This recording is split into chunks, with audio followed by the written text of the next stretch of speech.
राजनीति में ना कोई दोस्त होता है ना दुश्मन। क्या बीजेपी ने उपेंद्र कुशवाहा के खिलाफ ही साजिश रची? क्या उनकी राजनीति को खत्म करने के लिए ही एक मास्टर स्ट्रोक चला, या फिर पवन सिंह ने अपने अपमान का बदला लिया?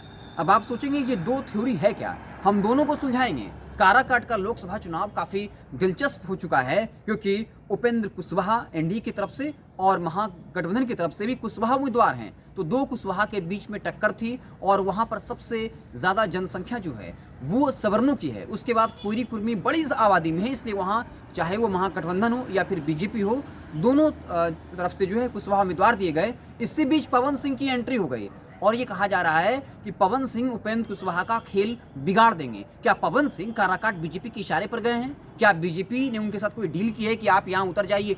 कि अगर वहाँ वो उतरते हैं तो फिर राजपूत की जनसंख्या जो 3 लाख कुल सवर्ण की जनसंख्या है, उसमें से 2 लाख सिर्फ राजपूत जाति के हैं। और पवन सिंह ने जिस तरीके से उन पर आरोप लग रहे थे कि वो अपनी पत्नी को नहीं रखते हैं, पत्नी के साथ रिश्ते नहीं हैं, फिर आपने देखा कि अपनी पत्नी से शादी भी कर ली, उनको अपने पास रख लिया और उन्हें गाड़ियां भी गिफ्ट की, प्रेम दिखाया, और फिर काराकाट में ताल ठोक दी।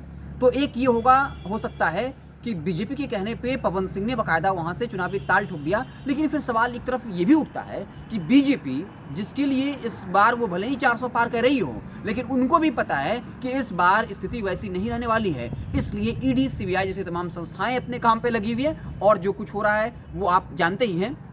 तो दूसरा ये उठता है कि क्या पवन सिंह ने अपने अपमान का बदला लिया? क्योंकि अगर पवन सिंह वहां से ताल ठोकते हैं तो महागठबंधन की जीत होती है। तो क्या महागठबंधन के इशारे पे पवन सिंह वहां उतरे हैं कि महागठबंधन के खाते में एक और सीट चली जाए? और फिर क्या लालटेन आने वाले वक्त में पवन सिंह थामने वाले हैं? और ये तो आगे क्लियर होगा। अगर आने वाले वक्त में पवन सिंह जो है लालटेन थामते हैं, इसका मतलब ये होगा कि ये लालू का मास्टर स्ट्रोक है कि आप काराकाट से उतरिए। आप उतरेंगे तो सवर्ण का जो वोट है वो, अगर बात करें हम लोकसभा चुनाव की, तो भाजपा को जाता है। परंपरागत वोटर रहे हैं, तो 2 लाख में पवन सिंह राजपूत होने के नाते अगर वोट काटते हैं तो वो राजपूतों का होगा, और 2 लाख एक बहुत बड़ा वोट बैंक है।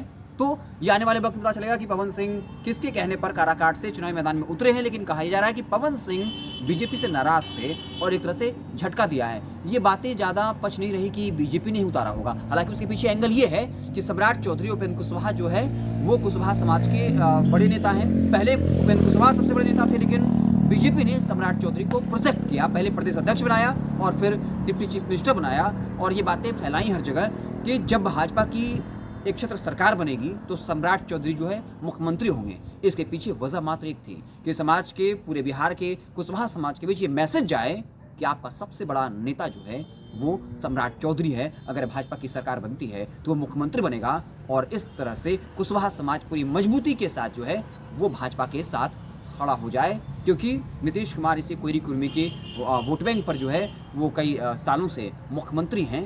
तो क्या भाजपा ने ये काम किया? लेकिन ये बात ज़्यादा पछती नहीं, क्योंकि उपेंद्र कुशवाहा को मात्र 1 लोकसभा सीट मिली, इनसे उनकी राजनीतिक हैसियत बीजेपी ने बता दी। इसलिए उपेंद्र कुशवाहा जो है वो बहुत बड़ी कह सकते हैं मुसीबत नहीं थे। उपेंद्र कुशवाहा की महत्वाकांक्षा छोटी हो गई। आपको पता होगा कि उपेंद्र कुशवाहा ने स्वीकार कर लिया कि हमें आप एक ही सीट दीजिए, हम आपके साथ ही रहेंगे। और दूसरी बात यह है कि क्या एनडीए में जेडीयू और बीजेपी मिलकर ये काम करे? क्योंकि आपको पता होगा कि उपेंद्र कुशवाहा की पार्टी के, रालोसपा के जो प्रदेश अध्यक्ष थे रमेश कुशवाहा, उनको अपने पार्टी में शामिल कराया, और उनकी पत्नी को जो है टिकट दे दिया है। शायद मैं सही हूं तो उनकी पत्नी को टिकट दिया है। तो कई तरह की थ्योरी चल रही है। आपको क्या लगता है? हमने 3 तरह की थ्योरी बताई कि बीजेपी ने पवन सिंह को इशारा किया या फिर लालू ने इशारा किया। हालांकि आने वाले वक्त में पता चलेगा कि लालू अगर पवन सिंह अगर माफ करिएगा लालटेन थामते हैं, मतलब लालू जी के इशारे पर ये हुआ है कि वहाँ पर आप है वहाँ पे चुनाव उतरिए, राजपूत का, सवर्ण का वोट बैंक काटिए, और वहाँ पे हमारे प्रत्याशी जो है जीत जाएंगे। और अगर भाजपा में फिर से कहीं इनको मौका मिलता है तो फिर भाजपा ने उपेंद्र कुशवाहा के कद को चूरा करने के लिए ये मास्टर स्ट्रोक खेला। लेकिन चूंकि लोकसभा चुनाव में बीजेपी एनडीए कभी नहीं चाहेगी। आपको क्या लगता है? कमेंट बॉक्स में अपनी राय जो है जरूर दीजिएगा। बहुत बहुत धन्यवाद।